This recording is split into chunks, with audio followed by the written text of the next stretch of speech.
Ethan Sterling walked into the Grand Diamond Gala with a smirk on his face and a mistress on his arm, convinced he was the smartest man in the room. He had told his wife, Sophia, that he was working late, leaving her at home in her sweatpants to scrub the dishes. He thought Sophia was just a simple, boring housewife who knew nothing of his high society ambitions. He was wrong. Dead wrong. Ethan didn't know that the champagne he was drinking, the venue he was standing in, and the $50 million diamond collection everyone was whispering about all belonged to the woman he left at home. And tonight, she wasn't washing dishes. She was coming to collect a debt. The reflection in the floor-to-ceiling mirror of the penthouse bedroom showed a man who believed he had conquered the world. Ethan Sterling adjusted the cuffs of his bespoke Brioni suit, the fabric shimmering slightly under the recessed lighting. He turned his head, admiring the sharp jawline that had charmed investors and the cold blue eyes that he believed intimidated his rivals. At 32, Ethan was a mid-level executive at a logistics firm, but in his mind, he was a titan of industry waiting to be crowned. "Are you sure you have to go tonight?" The soft voice broke his concentration. Ethan didn't turn around. He watched through the mirror as Sophia, his wife of 4 years, entered the room. She was holding a basket of laundry, her hair pulled back in a messy bun, wearing an oversized grey t-shirt that had seen better days. She looked tired, plain. "Sophia, we've been over this," Ethan sighed, spraying a mist of Tom Ford Oud wood on his neck. "It's a networking event for the firm. Boring, stuffy, old men talking about supply chains. You'd hate it. Besides, you said you wanted to catch up on your reading." Sophia set the basket down. "I know, Ethan, it's our anniversary on Sunday. I thought maybe we could start the weekend early. Just the two of us." Ethan finally turned, flashing that practiced, patronizing smile he reserved just for her. He walked over and kissed her forehead, careful not to let his expensive suit touch her laundry basket. "I'm doing this for us, Sophie. For our future. I land this account with the Harrington Group tonight, and I'm looking at a VP spot. That means a summer house in the Hamptons. That means the life you deserve." Sophia looked down, her eyelashes fluttering. "I have the life I want, Ethan. I just want my husband." "Don't be needy," he snapped, his mask slipping for a fraction of a second before he smoothed it over. "I'll be late. Don't wait up." He grabbed his platinum Amex and his car keys off the dresser. He didn't notice the way Sophia's eyes lingered on the invitation peeking out of his inner pocket. It was embossed with silver leaf and featured a singular crest, a lion holding a diamond. As the heavy oak door slammed shut, the silence of the penthouse was deafening. Sophia stood there for a moment, the meek housewife demeanor evaporating from her posture like mist in the sun. She straightened her back. Her eyes, previously dull and submissive, sharpened into a gaze of terrified steel. She walked over to the window, watching Ethan's black Porsche Panamera peel out of the driveway. "Harrington Group," she whispered to the empty room. A small, cold smile touched her lips. "You're going to try to pitch to the Harrington Group? Good luck, Ethan." She pulled a phone from the pocket of her sweatpants. Not the cracked iPhone 11 she let Ethan see, but a sleek, encrypted Vertu device. She dialed a single number. "It's Sophia," she said, her voice commanding and crisp. "Prepare the car, and tell security to be on high alert. I'm coming to the gala, and I'm wearing the Midnight Star."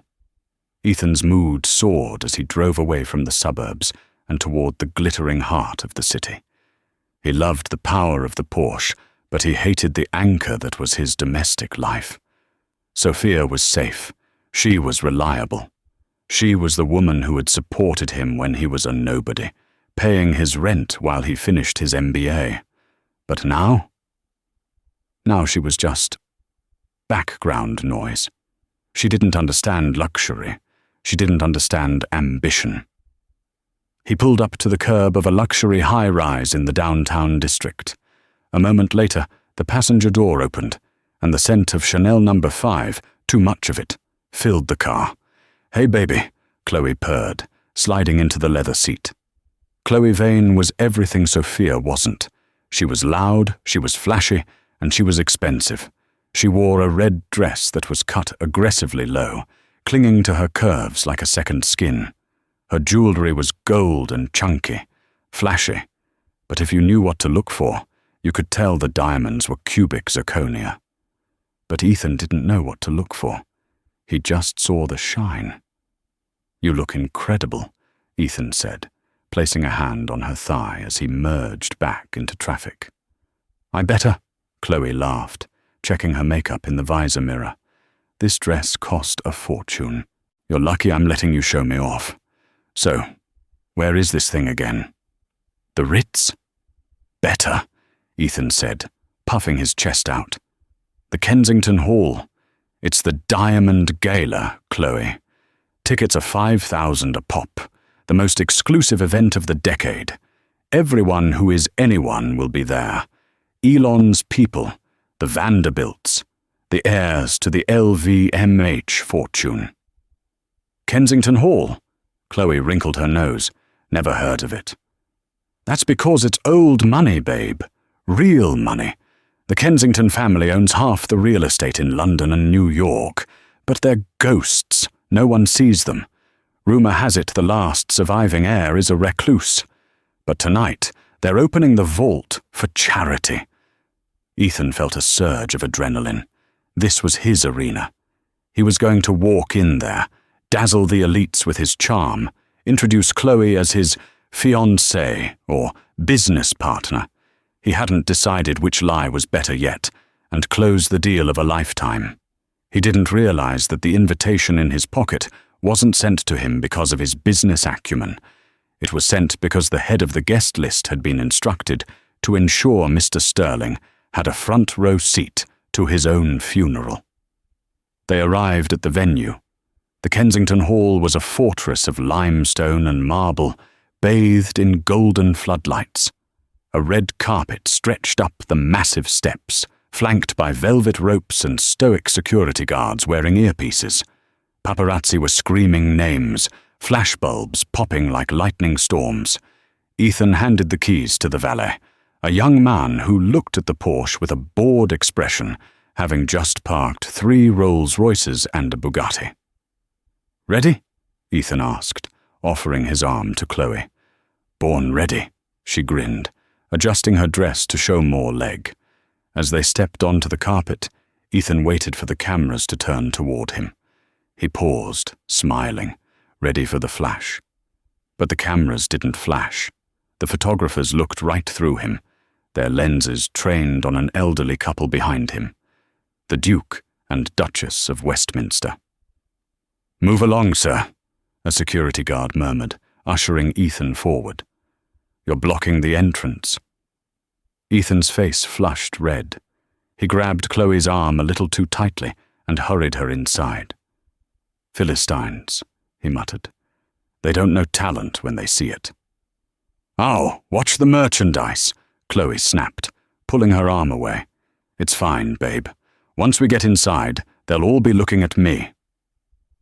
They passed through the massive mahogany doors and into the grand ballroom. If the outside was impressive, the inside was otherworldly. Crystal chandeliers the size of small cars hung from the vaulted ceiling. The walls were draped in silk. A live orchestra played a haunting waltz from a balcony above. And everywhere there were diamonds. Women wore necklaces that could pay off the national debt of a small country. Ethan took a deep breath. "Okay, Chloe. Game face. We find Mr. Harrington, we charm him, and we leave legends." He didn't notice the eyes on them. He didn't notice the way the older matrons whispered behind their fans, or the way the tuxedoed waiters exchanged subtle glances as he walked by. They weren't admiring him. They were waiting. The atmosphere in the ballroom was thick with wealth. It was a tangible weight. Ethan grabbed 2 glasses of champagne from a passing tray, handing one to Chloe, who immediately downed half of it. "Slow down," Ethan hissed. "We need to look refined." "It's an open bar, Ethan. Relax." She rolled her eyes. "So, where's this Harrington guy?" Ethan scanned the room. He spotted Marcus Harrington, the CEO of Harrington Logistics, standing near the ice sculpture. He was a tall, imposing man with silver hair, talking to a group of serious-looking individuals. "Stay here," Ethan said. "Actually, no. Come with me. Just nod and smile." Ethan approached the circle, projecting confidence. "Mr. Harrington, wonderful evening, isn't it?" Marcus Harrington turned slowly. His eyes were cold, analyzing Ethan like a bug under a microscope. "And you are?" "Ethan Sterling. We exchanged emails regarding the logistics merger in the tri-state area. I represent Sterling & Co." "Ah," Harrington said, his tone flat. "The email sender." "I thought we could discuss the synergy between our firms," Ethan pressed, ignoring the dismissal in Harrington's tone. "This is my partner, Chloe." Chloe waved, holding her empty glass. "Hiya." Harrington looked at Chloe, then back at Ethan. A look of distinct distaste curled his lip. "Mr. Sterling, this is a charity gala for the preservation of historical arts. It is hardly the place to discuss synergy. Furthermore," Harrington paused, glancing at someone over Ethan's shoulder, "I was under the impression you were a family man. I believe your bio stated you were happily married to a—" "Sophia?" Ethan froze. The blood drained from his face. "Yes. Sophia couldn't make it. She's ill. Terrible flu. This is Chloe, my executive assistant." "Executive assistant," Harrington repeated, looking at Chloe's dress. "I see. Well, Mr. Sterling, I make it a policy never to do business with men who lack judgment. If you manage your personal life this sloppily, I can only imagine what you'd do with my supply chain." Harrington turned his back on Ethan, effectively ending the conversation. Ethan stood there, stunned. Humiliation burned in his chest. "Old dinosaur," he whispered to Chloe. "He doesn't know what he's missing." "He was rude," Chloe huffed. "Let's go find the food. I'm starving." Ethan dragged her toward the buffet, trying to salvage his ego. "Forget him. There are bigger fish here. Look, that's the CEO of Vander Woodson Tech." As they moved through the crowd, Ethan began to hear the whispers. At first, he thought they were just background noise, but the name kept coming up. "Is she coming?" "Heard the Heiress is making an appearance." The Kensington heir, wearing the midnight star. "Who is this Heiress everyone is talking about?" Chloe asked, picking at a lobster tail. "Some old lady, probably," Ethan dismissed, scanning the room for his next target. "The Kensington family hasn't been seen in public for years, probably rolling her out in a wheelchair to wave at the peasants." Suddenly the lights in the ballroom dimmed. The orchestra stopped playing. A hush fell over the crowd of 300 people. A spotlight hit the top of the grand staircase. The master of ceremonies, a man with a booming British accent, stepped up to the microphone. "Ladies and gentlemen," he announced, "distinguished guests, it is my distinct honor to welcome the host of this evening, the chairwoman of the Kensington Foundation, the owner of this hall, and the sole heiress to the Kensington Diamond legacy." Ethan looked up, bored. He checked his watch. He was wondering if he could leave early and take Chloe to a club. "Please welcome," the voice boomed, "Mrs. Sophia Kensington Sterling." Ethan dropped his champagne glass. It shattered on the marble floor, the sound echoing in the silence. "Sophia?" He looked up at the top of the stairs. The woman standing there was not the woman he had left in sweatpants. She was wearing a gown of midnight blue velvet that hugged a figure he had ignored for years. It was off the shoulder, elegant and regal. Her hair was cascading in Hollywood waves. Her makeup was sharp, accentuating fierce cheekbones. But it was what was around her neck that made the room gasp. The midnight star. A sapphire the size of a hen's egg, surrounded by 300 flawless white diamonds. A piece of jewelry worth more than Ethan would earn in 10 lifetimes. She stood tall, looking down at the crowd. Her eyes scanned the room, passing over billionaires and dukes, until they locked onto one specific spot near the buffet. She locked eyes with Ethan, and then she smiled. It wasn't a loving smile. It was the smile of a predator looking at a wounded gazelle. Ethan felt his knees buckle. "No," he whispered. That's impossible." Chloe looked up, squinting. "Hey, doesn't that look like your wife? But hot?" Ethan didn't think. He reacted. His brain was misfiring, unable to reconcile the image of the woman scrubbing his floors with the queen descending the marble staircase. It had to be a prank, a hallucination, or worse, she was spending his money to play dress-up. "Sophia!" Ethan barked, his voice cracking slightly. He shoved past a waiter holding a tray of caviar blinis. "Sophia, what the hell is this?" He started marching toward the staircase, his face twisted in a mix of confusion and rage. He expected the crowd to part for him. He was the husband, after all. He was the head of the household, but the crowd didn't part. They tightened. A wall of black tuxedos materialized in front of him. 3 men, each built like a linebacker, blocked his path. The man in the center was older, with a scar running through his eyebrow and an earpiece coiled like a snake behind his ear. This was Arthur Thorne, the head of Kensington Private Security, a man who used to run protection details for prime ministers. "Step aside," Ethan commanded, trying to summon his executive voice. "That is my wife." Arthur Thorne didn't blink. He looked down at Ethan with the kind of pity one might show a dog running into traffic. "Sir," Thorne said, his voice a low rumble that vibrated in Ethan's chest. "Please lower your voice. You are disturbing the guests." "Disturbing the— I'm her husband," Ethan shouted, pointing a shaking finger at Sophia, who had reached the bottom of the stairs. She was currently accepting a kiss on the hand from the Duke of Westminster. She hadn't even glanced in Ethan's direction since that first smile. "Miss Kensington is not receiving personal inquiries at this time," Thorne said calmly. "Miss Kensington, her name is Mrs. Sterling." Ethan lunged forward, trying to push past Thorne.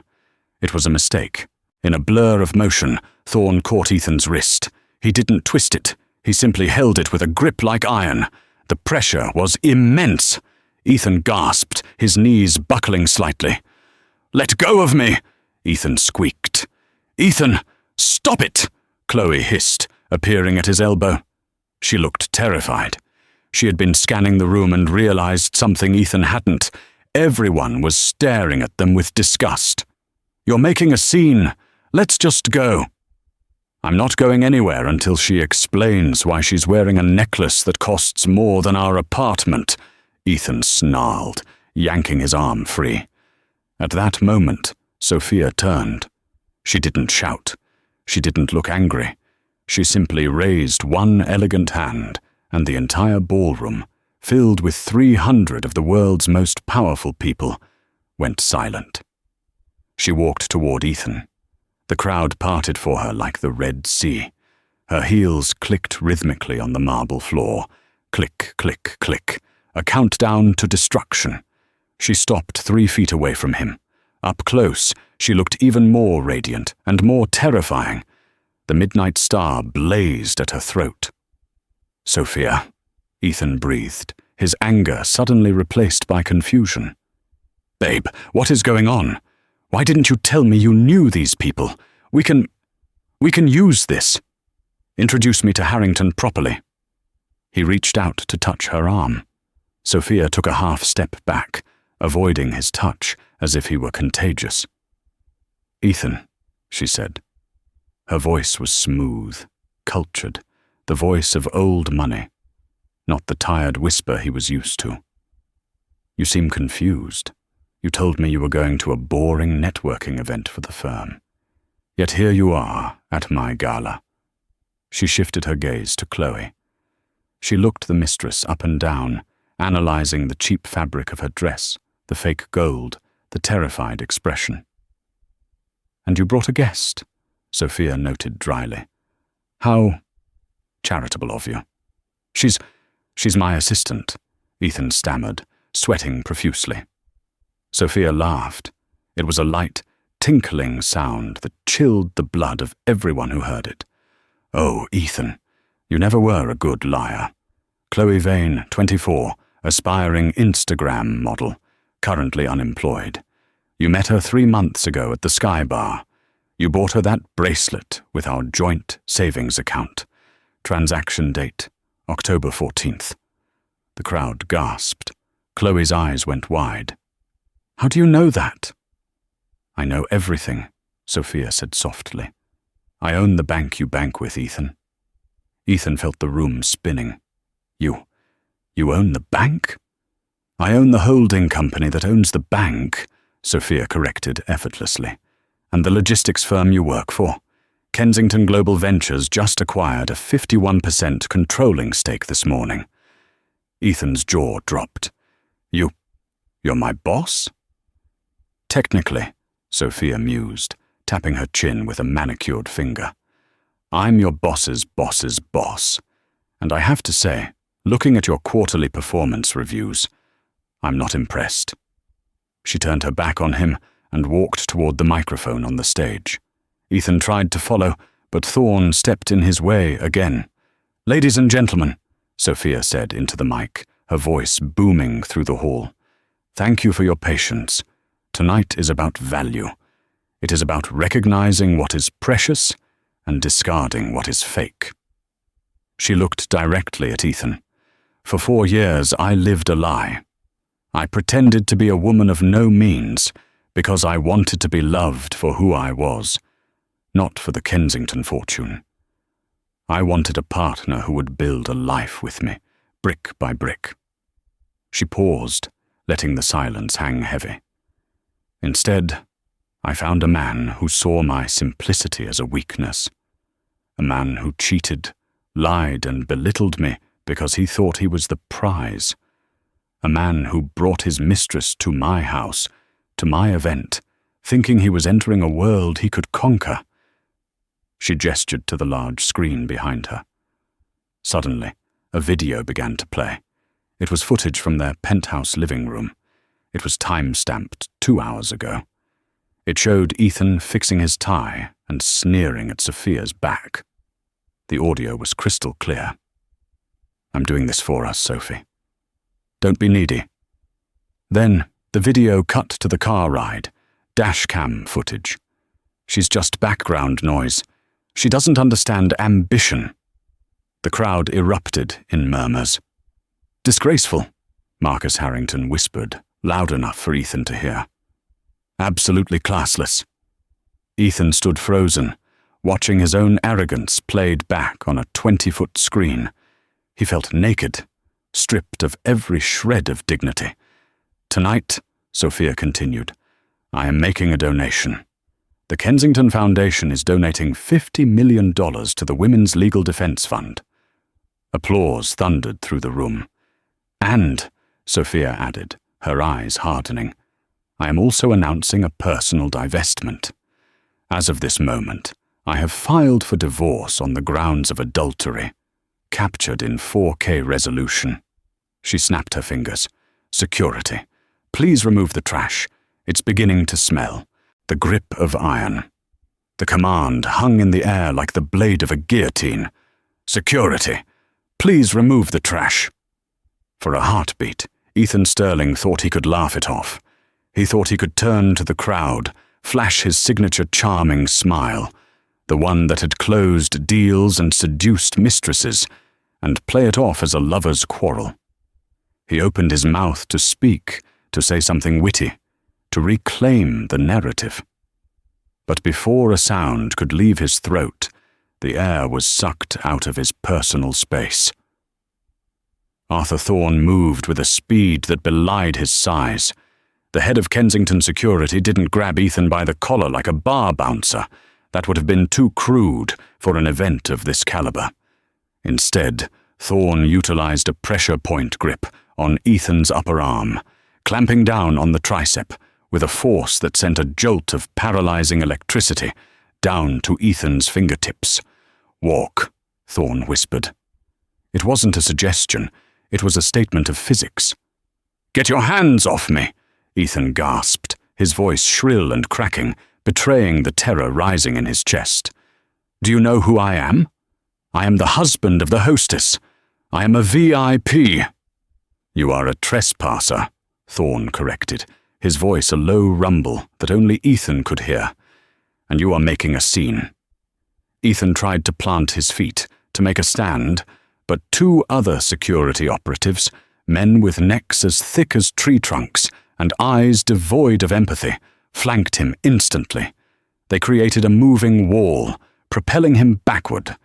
As he was forced away from the stage, Ethan looked frantically around the room. He sought eye contact. He looked for allies.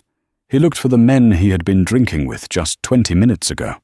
He locked eyes with Marcus Harrington, the man whose approval he had so desperate craved. Harrington held a crystal flute of champagne. As Ethan was dragged past him, Harrington didn't look away. He simply took a sip of his drink, raised an eyebrow, and turned his back. It was a dismissal more painful than a slap. Ethan scanned the faces of the elite, the heiresses, the tech moguls, the politicians. He expected to see outrage on his behalf. He expected someone to shout, "Stop! That's a man of dignity!" Instead, he saw amusement. He saw smartphones raised in the air, recording his demise. He saw women whispering behind their fans, their eyes dancing with the thrill of the scandal. He realized, with a sickening lurch of his stomach, that he wasn't a guest to them. He was the evening's entertainment. He was the court jester being fed to the lions. "Sophia!" Ethan screamed, twisting his neck back toward the staircase. "Sophia, stop this! We can talk about this at home. Don't do this to me!" Far away, at the top of the marble steps, Sophia Kensington didn't even flinch. She was laughing at something the Duke of Westminster had said, her hand resting lightly on her diamond necklace, the midnight star. She looked radiant, unbothered, and completely unreachable. She had already forgotten him. The gauntlet. They reached the massive double doors of the ballroom. Thorne shoved them open, and the noise of the party was instantly cut off, replaced by the sterile, echoing silence of the grand lobby. But the silence didn't last. The lobby was the holding pen for the press. The paparazzi who hadn't been allowed inside were waiting like sharks, sensing blood in the water. They had been bored all night, snapping photos of arrivals. They were hungry for a story. And then the doors flew open, and Ethan Sterling was ejected. It was as if a grenade went off. Pop, pop, pop, pop, pop. The flashbulbs exploded in a blinding stroboscope of white light. It was disorienting, nauseating. Ethan threw his hands up to shield his face, blinking rapidly, spots dancing in his vision. "Mr. Sterling! Mr. Sterling! Over here! Is it true your wife is the sole heir to the Kensington estate? Did you bring a mistress to the Diamond Gala? How long have you been cheating, Ethan? Look this way, cheater. Give us a smile." The questions were bullets, fired in rapid succession. How did they know? The video inside had only played 2 minutes ago. How did the press outside already know about the mistress? Social media, Ethan realized with horror. The people inside had been live streaming. The story was already trending. He wasn't just being kicked out of a party. He was being kicked out of society, in real time, globally. "No comment," Ethan shouted, pushing a microphone away from his face. "Get that camera out of my face. I'll sue you. I'll sue all of you. You'll need a lawyer for that," a photographer shouted back, laughing. "Can you afford one now?" Thorne and his team didn't stop. They marched Ethan through the gauntlet, using him as a plough to part the sea of reporters. They reached the revolving glass doors of the entrance. "This is where we part ways, Mr. Sterling," Thorne said. With one final firm shove, Ethan was thrust out into the cool night air of the city sidewalk. He stumbled, his expensive Italian dress shoes slipping on the pavement, and he fell to one knee. The heavy glass doors spun shut behind him. Two large guards took up positions in front of them, arms crossed. The fortress was sealed, the shattering of the illusion. Ethan scrambled to his feet, brushing the grit off his bespoke trousers. His heart was hammering against his ribs like a trapped bird. "Chloe!" he yelled, looking around wildly. The revolving door spun again, and Chloe Vane emerged. She wasn't being dragged. She had walked out voluntarily, but quickly, covering her face with a clutch purse to hide from the cameras. She looked furious. Her mascara was smudged, and the cheap fabric of her red dress looked garish under the harsh streetlights. "Chloe!" Ethan rushed toward her, relief flooding his veins. At least he wasn't alone. At least he had her. "Baby, thank God. Did you see that? Did you see what she did? She's insane. She's absolutely psychotic." Ethan reached for her, trying to pull her into a hug, needing the reassurance of her touch. Chloe shoved him away, hard. Ethan stumbled back, stunned. "Chloe! Don't touch me!" she hissed, her voice vibrating with venom. She wasn't looking at him with love. She was looking at him with pure, unadulterated loathing. "You are a liar, Ethan. A fraud." "Me?" Ethan blinked, confused. "She's the one who lied. She pretended to be poor for 4 years. She's worth billions, Chloe. Billions. And she hid it from me." "And you acted like you were somebody," Chloe screamed, not caring about the paparazzi snapping photos of their breakdown from 10 feet away. "You told me you were a top executive. You told me you were going to make partner. You told me you had money." "I do," Ethan pleaded. "I make good money. I have the penthouse, the car." "You have nothing," Chloe spat. "I saw the video, Ethan. I heard what she said. She owns your company. She owns your bank. You're just a middle manager with a credit card debt. You tricked me." "I tricked you?" Ethan felt a surge of anger. "I left my wife for you. I brought you here tonight to show you off. You brought me here to be humiliated." Chloe adjusted her strap, her eyes cold. "I'm 24, Ethan. I don't date project managers with baggage. I date winners. And you're the biggest loser in New York City right now." She pulled out her phone and tapped the screen. A sleek black Uber pulled up to the curb seconds later. "Chloe, wait," Ethan begged, grabbing the door handle before she could open it. "Don't leave me here. Not like this. We can figure this out. We can sue her. We'll be rich. I promise." Chloe looked at his hand on the door handle, then up at his face. She sneered. "Let go, Ethan. Before I call the police and tell them you're harassing me. I'm sure the press would love that headline." Ethan let go. He watched her slide into the back seat. She didn't look back. She was already typing on her phone, probably deleting her photos of him from Instagram.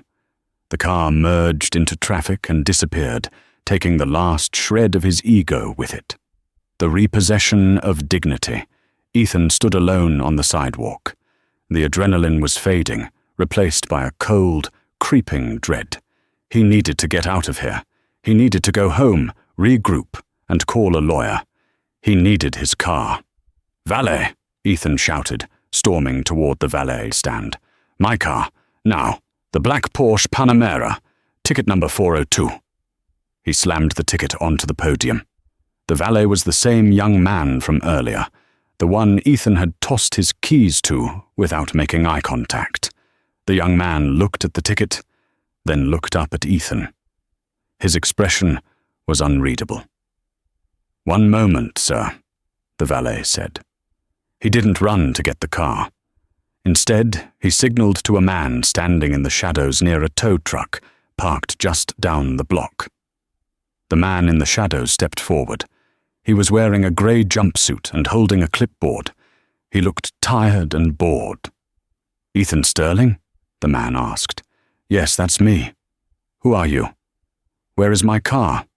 "I'm from Tri-State Asset Recovery," the man said, clicking a pen. "I'm here for the vehicle." "What?" Ethan laughed, a hysterical bubbling sound. "You're joking. I leased that car. The payments are automatic." "Yeah, about that," the repo man said, glancing at his paperwork. "We got a flag on the account about 20 minutes ago. Payment default. And since the primary guarantor on the lease pulled their backing..." "The guarantor?" Ethan's blood ran cold. "Sophia co-signed the lease?" "Says here the lease was backed by Kensington Ventures," the man read. "They revoked the guarantee, which means the contract is void effective immediately. We're taking the car." "You can't leave me here," Ethan shouted. "I have no way home." The valet stepped forward, dangling the keys. "Actually, Mr. Sterling, there are personal items in the vehicle. Would you like to retrieve them before we tow it?" Ethan snatched the keys and ran to the Porsche. He opened the door, desperate to sit in the familiar leather seat to feel safe.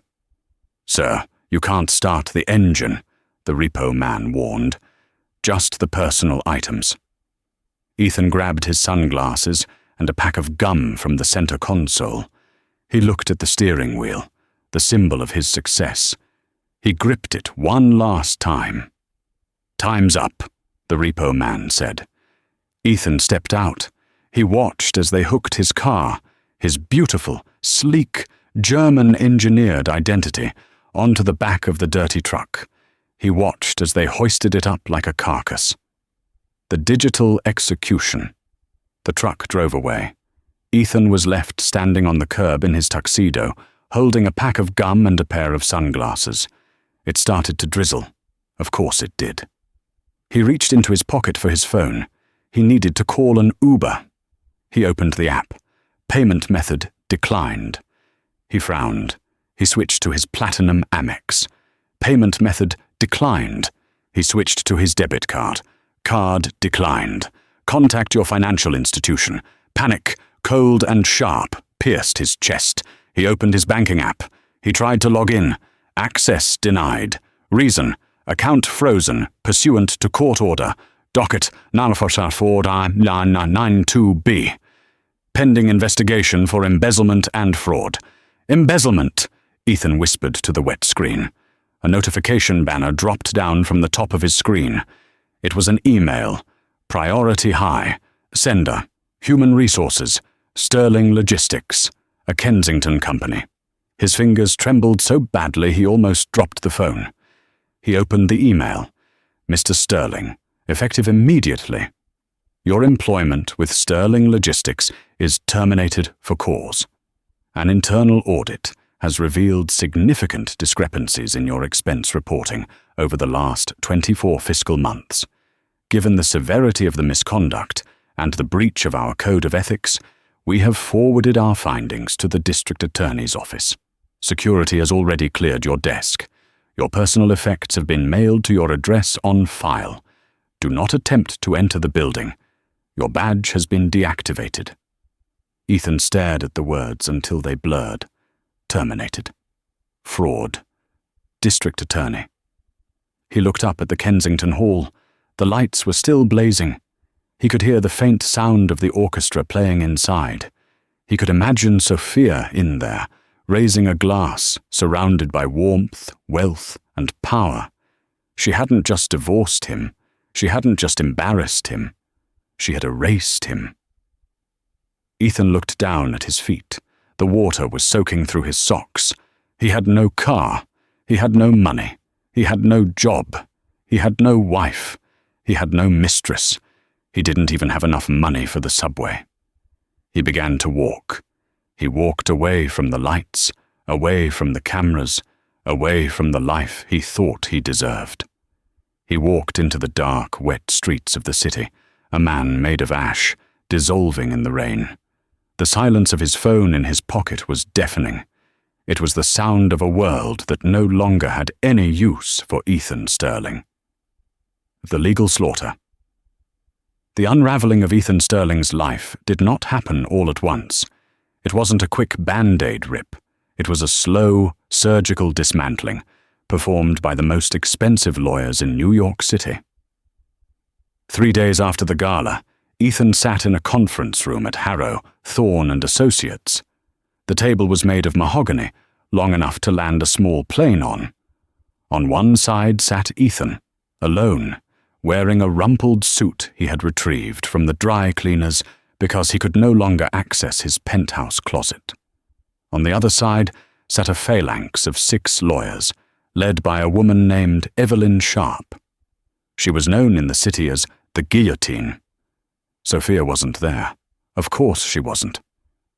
"Mr. Sterling," Evelyn Sharp began, adjusting her rimless glasses. She didn't look up from the file in front of her. "We are skipping the pleasantries. My client, Miss Kensington, has instructed us to expedite this process. She is generous, but she is not foolish." "I want half," Ethan blurted out, his voice sounding thin and pathetic in the acoustic perfection of the room. "I know the law. We were married for 4 years. California is a community property state. Her assets—" Evelyn finally looked up. Her eyes were dead. "You signed a prenuptial agreement, Mr. Sterling." "I signed a napkin," Ethan argued. "She told me it was just a formality, because her grandmother left her a small trust fund. I didn't know she was the Kensington." "Ignorance of the asset portfolio does not invalidate the signature," Evelyn said coldly. She slid a document across the table. "However, that is the least of your worries. Ms. Kensington is willing to forgo the adultery lawsuit for emotional distress and public humiliation, which, given the viral nature of the video footage from the gala, would likely bankrupt you for 3 lifetimes. In exchange, you will sign this NDA and walk away." "Walk away with what?" Ethan asked, sweating. "Your freedom," Evelyn replied. "Because if you don't sign, we release the forensic audit of your expense reports from your time at the logistics firm." Ethan froze.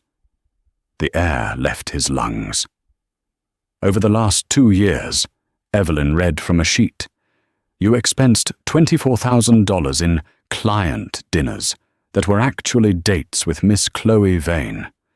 You expensed travel accommodations that were weekend getaways to Cabo.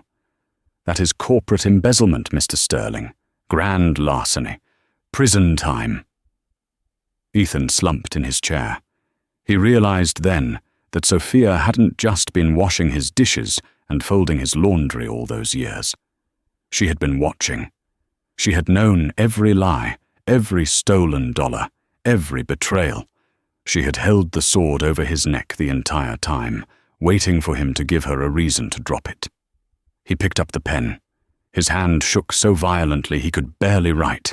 He signed his life away. The social excision. If the legal battle was a slaughter, the social fallout was a nuclear winter. Ethan found out that friends in high society are not actually friends. They are barnacles that attach themselves to the hull of a successful ship. When the ship sinks, the barnacles detach instantly. He tried to call Marcus, his best man, from the wedding. "The number you have dialed has been disconnected, or is no longer in service." He tried to text Brad, a VP at a rival firm he used to golf with. "Read at 4:15 p.m. No reply. Then came the internet. The video of Sophia revealing his affair on the giant screen at the gala had gone viral. It had 45 million views on TikTok. He was a meme. They called him the Diamond Fumbler. There were remixes of his terrified face when Arthur Thorne grabbed his wrist.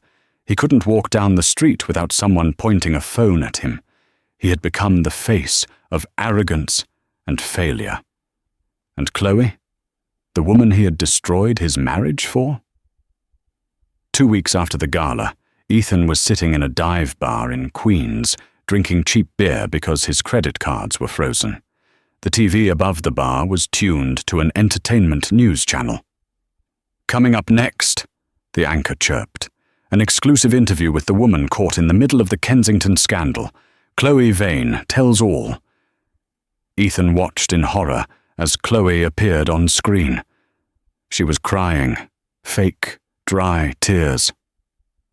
"I didn't know," Chloe sobbed into the camera. "Ethan told me they were separated. He told me she was abusive. I was a victim too. He manipulated me just like he manipulated her. I just want Sophia to know. I'm so sorry. Girl power, you know?" "Liar!"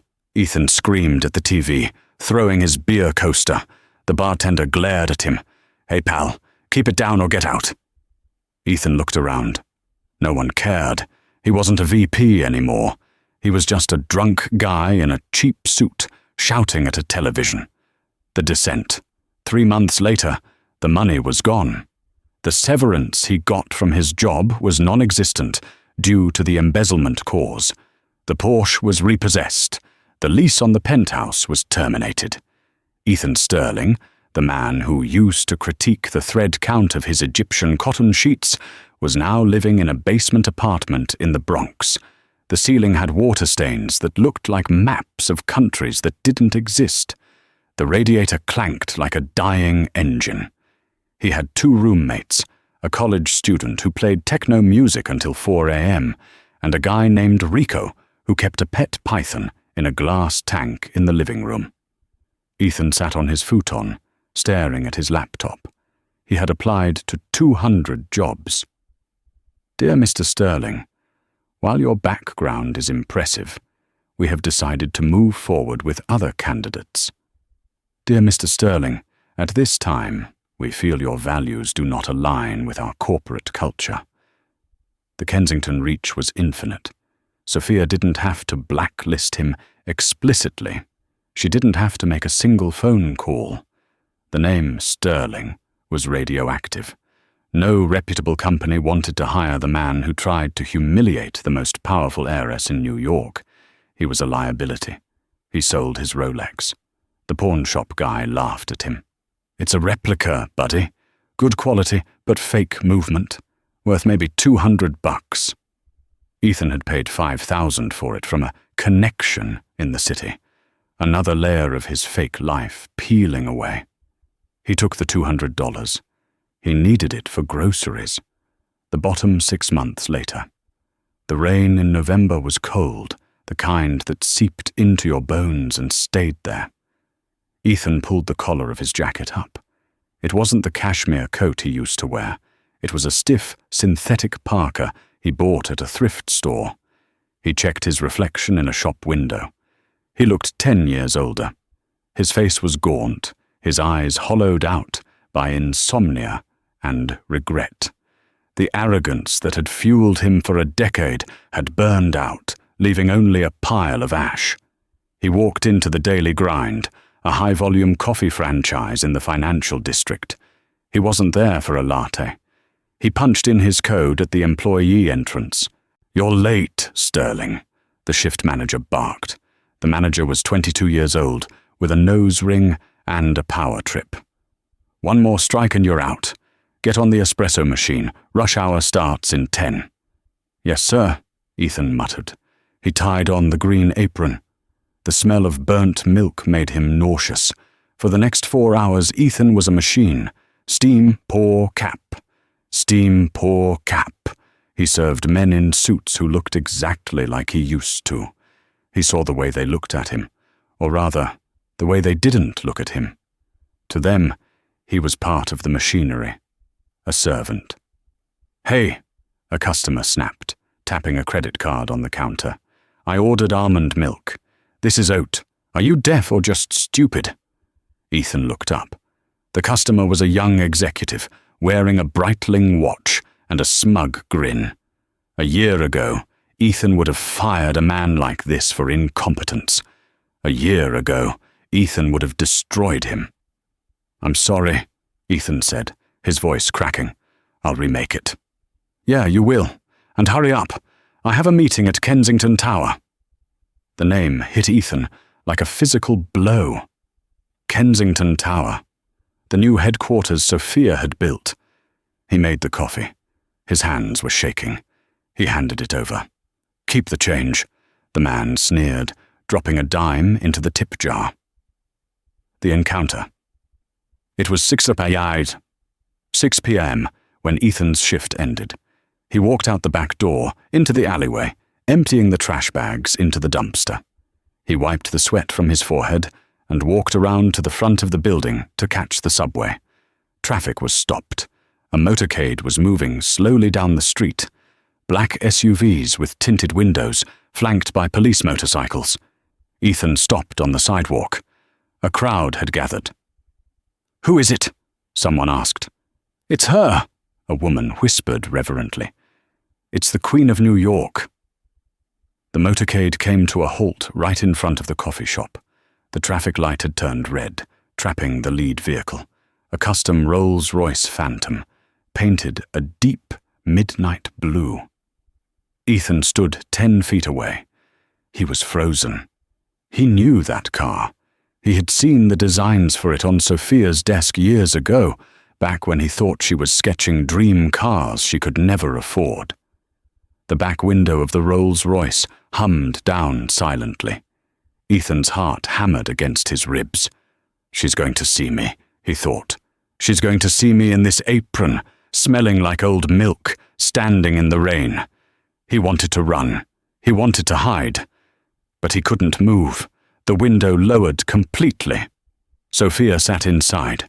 She was wearing a cream-colored business suit, looking through a stack of documents. She looked peaceful. The tension that used to line her eyes when they were married, the constant worry of pleasing him, of walking on eggshells, was gone. She looked younger, vibrant, powerful. Sitting next to her was a man. He wasn't a model. He wasn't particularly handsome in the classic sense. He had kind eyes and was reading a book, holding Sophia's hand, absent-mindedly as she worked. Sophia looked up from her papers. She looked out the window. Her gaze swept over the sidewalk. It swept over the tourists, the businessmen, the street vendors. And then, for 1 second, her eyes locked onto Ethan. Ethan held his breath. He waited for the anger. He waited for the smug smile she had given him at the gala. He waited for the recognition. But it never came. Sophia's eyes slid past him without a flicker of recognition. She didn't see her ex-husband. She didn't see the man who had broken her heart. She saw a barista in a green apron. She saw a stranger. She turned back to the man next to her, smiled a genuine, warm smile. A smile Ethan realized he had never actually earned, and the window rolled back up. The light turned green. The car pulled away, disappearing into the canyon of steel and glass. The realization. Ethan stood there for a long time, rain dripping off his nose. That was the true punishment. If she had hated him, it would have meant he still mattered. If she had mocked him, it would have meant he still held power over her emotions. But she didn't hate him. She had simply deleted him. He was the one who had told her, years ago, "You're just background noise, Sophia." Now, the universe had balanced the scales. He was the background noise. He was the static in someone else's broadcast. Ethan looked down at his hands. They were red and chapped from the sanitizer and hot water. He looked at the dime the rude customer had thrown in his tip jar. He realized then that the Diamond Gala hadn't been the night he lost his money. It was the night he lost his delusion. He had spent his whole life chasing diamonds, thinking he was a jeweler, only to find out he was just the velvet cushion, meant to hold the treasure for a moment, and then be discarded when he stopped being useful. He turned around and walked toward the subway station, descending into the dark, underground tunnels, leaving the glittering world of Sophia Kensington far, far above him.